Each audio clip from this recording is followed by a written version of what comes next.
Hello everyone, welcome back to the channel. I'm Christina, and today we're digging out our dungeon delving gear and hacking and slashing our way through the Children of Morta. Children of Morta by 11-Bit Studios is a hack and slash RPG with roguelite elements. The rogue elements are procedurally generated dungeons, random item drops, and the need to start over whenever you die. The light part means there's no permadeath, so you'll get to keep whatever XP, quest items, or gold, Morv, you managed to vacuum up. Seriously guys, it's gold.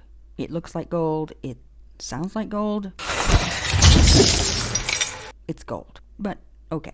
Anyway, that's pretty much your standard fare, but 11-Bit has added its own spin to the formula. Instead of playing as one single character, you play and level a family of characters. That's right, you play as the members of the heroic Bergson family. There are 7 Bergsons in all. I managed to unlock 4 in my time with the game. They each have different abilities and playstyles. For example, Dad John is a sword and shield guy, while daughter Linda is an archer. Before entering a dungeon, you can mostly choose who you want to play whenever you want. You kinda need to play them all though, because as you level up one character, you'll unlock passive abilities that benefit the whole family. We're talking things like more health, damage, and speed, for avoiding those ubiquitous spike traps, I imagine. Oh, come on. Well, at least you get to keep all your Morv. So you can bring it back to Grandma and Uncle Ben's workshop and use it to unlock more ability upgrades that, once again, benefit the whole family. So whichever character you play, you're always upgrading all of them. Which is good, since at a certain point the game tosses in a fatigue mechanic that essentially forces you to regularly switch up which character you use. You see, a fatigued character loses a huge percentage of health, and they become fragile little flowers that die if they even get so much as a whiff of a monster, and that's unfun. Presumably, this is to keep the game fresh and in line with the theme of family that underpins the story. But it also forces you to maybe spend time with a playstyle you don't like. I, for one, preferred the archery, as it kept me at range and out of reach of all those nasty spiders and zombies, but when Linda, the archer, got fatigued, I had to switch over to sword and shield guy John, a playstyle I was distinctly bad at. While I can see some people enjoying the extra layer of character management, I kinda hated it. Speaking of things I kinda hated, the repetition. There is only one set of 2 dungeons open to you at the start, and you can't move on until you beat the boss at the end of the second dungeon. And that took me a long time of leveling and dying and leveling and dying and leveling and dying.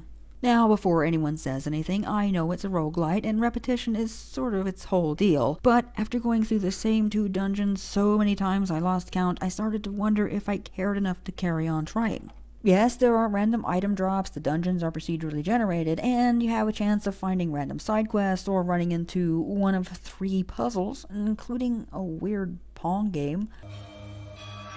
A table fit for the gods, but a game made for mortals. A hand was to be placed upon the pedestal, and their best was to be given.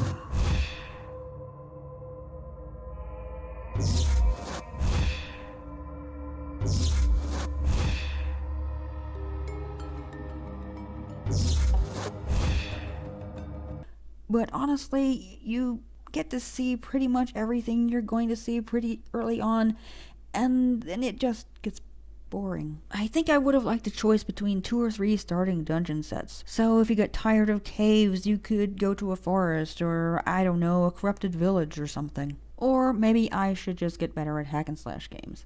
That's always possible too. As to the story, you move it forward by completing quests or finishing dungeons as you might expect, and since you get to keep quest items you find, even if you die, you can still progress at least side quests.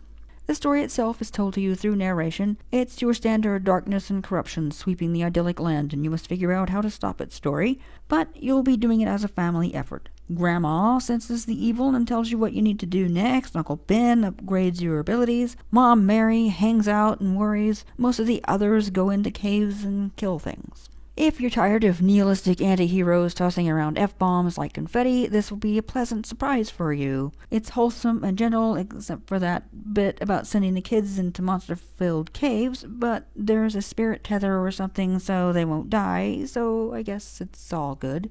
The pixel graphics and hand-painted background of the Bergsons' house are pretty and charming.